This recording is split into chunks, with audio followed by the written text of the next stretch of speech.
ঐতিহাসিক দর্শনীয় স্থান লোহাগড়ের মঠ। প্রিয় দর্শক, আজকে আমি আপনাদেরকে নিয়ে যাব আমাদের চাঁদপুর জেলার ফরিদগঞ্জ উপজেলায় অবস্থিত ১ নং পশ্চিম বালুথুবা ইউনিয়নের চান্দ্রা বাজার হইতে ১.৫ কিলোমিটার দক্ষিণ পশ্চিমে ডাকাতিয়া নদীর তীরে অবস্থিত লোহাগড়ের মঠ। ফরিদগঞ্জ সদর হইতে ৭ কিলো দূরে লোহাগড়ের মঠটি কিংবদন্তি সাক্ষী হিসেবে আজও দণ্ডায়মান। আজ আমরা সপরিবারে কয়েকজন মিলে গিয়েছিলাম সেই ঐতিহাসিক লোহাগড়ের মঠের কাছে। এই মঠের সৌন্দর্য নাকি এখন আরো বৃদ্ধি পেয়েছে।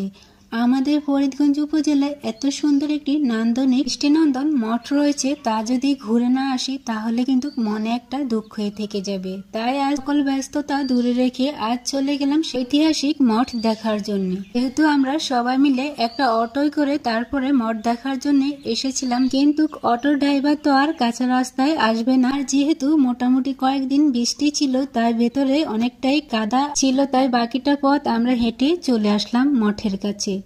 শেষ পর্যন্ত আমরা মঠের কাছে এসে পৌঁছালাম। আগে যে পুরনো ৩টে মঠ ছিল, তার মধ্যে একটি মঠ খুব সুন্দরভাবে মেরামত করে এটাকে আরো দৃষ্টিনন্দন করে গড়ে তোলা হয়েছে। লোহাগড়ের এই মঠগুলো তৈরি হওয়ার পিছনে বিভিন্ন ঐতিহাসিক কাহিনী রয়েছে। আমি আমার ভিডিওর মাধ্যমে এই মঠগুলোর চিত্র তুলে ধরার সাথে সাথে ইতিহাস এবং ঐতিহ্যর কিছু ঘটনা তুলে ধরবো।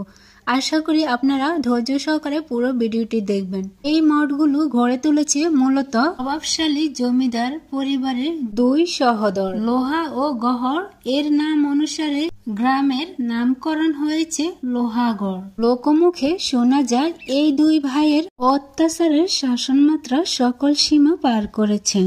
ওনাদের ভয়ে এলাকার কোনো মানুষ এই রাস্তা দিয়ে যেতে এতটাই ভয় পেত যে সাধারণ মানুষ পা টিপে টিপে তারপরে এই পথ দিয়ে যেত।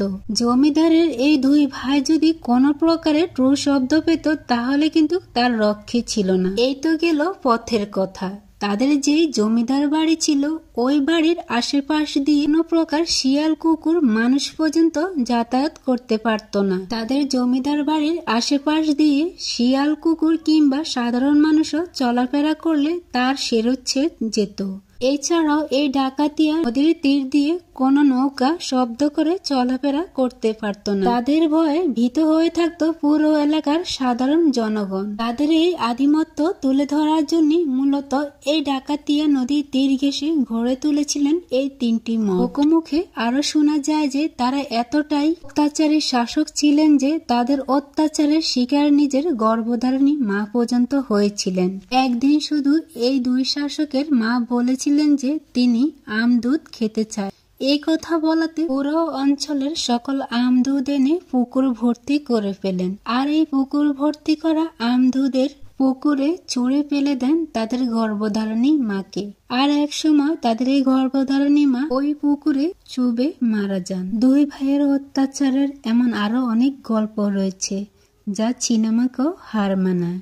শোনা যায় ওনাদের বাড়ির আশেপাশ দিয়ে গর্ভবতী নারী ভয়েও চলাফেরা করত না, কারণ সন্তান সম্ভাব্য ওই নারীর পেটে ছেলে না মেয়ে এই নিয়ে বাজি ধরত এবং ওই সন্তান সম্ভাব্য নারীর পেট ছিঁড়ে দেখত আসলেই ছেলে না মেয়ে। এই কথাগুলো লোকমুখে শুনলে আসলে মনে হয় যেন এটা একটি গল্প, কিন্তু এটাই সত্যি ছিল।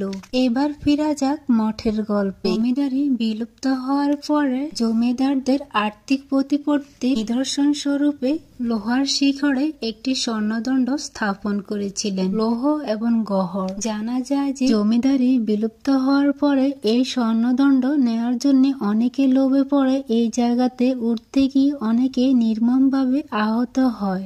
এই জায়গার ৩টি মঠ যেন মাথা উঁচু করে সেই জমিদারি শাসকদের সেই অত্যাচারের কথা মনে করিয়ে দেয়। এখন তো প্রতিনিয়ত এই মঠ দেখার জন্য দূর দূরান্ত থেকে অসংখ্য দর্শনার্থী প্রতিনিয়ত আসেন। একসময় এই মঠের চারপাশে এতটা গাছগাছালিতে ভরা ছিল যে দিনের বেলাও মানুষ চলাচল করত না। এর চারপাশে রয়েছে বিভিন্ন ফসলাদি জমি। এক সাইডে মঠ আর অন্য সাইডে ফসলাদি শাক সবজির মাঠ। এই জায়গাটিতে যে কেউ আসলে তার খুবই ভালো লাগবে। ভিডিওটি আজকে এই পর্যন্ত। সবাই অনেক বেশি ভালো থাকবেন, সুস্থ থাকবেন। আল্লাহ হাফেজ।